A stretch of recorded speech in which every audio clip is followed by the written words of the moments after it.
Ekipa podjetja Hopalay je razvila mobilni e-bralnik Kobi, ki mladim bralcem med 5 in 10 letom starosti pomaga pri osvajanju in izboljševanju bralnih veščin.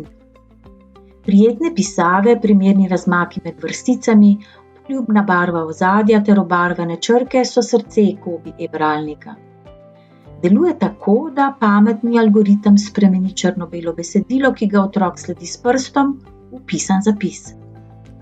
Kobi je v zadnjem letu doživel korenito prenovo. Na voljo je 500 e-knjig v slovenskem in angleškem jeziku. Uvedli so tudi sistem, ki otroku priporoča knjige glede na njegovo raven branja. Starši in učitelji lahko v aplikacijo vnesejo katerokoli knjigo, tako fizično kot digitalno, in nato v aplikaciji besedilo prilagodijo na otrokove potrebe, njegov napredek pa lahko spremljajo. Zelo priljubljena funkcionalnost je Tap, ki otroku omogoča, da mu Kobi prebere besedo, pri kateri se mu je zataknilo.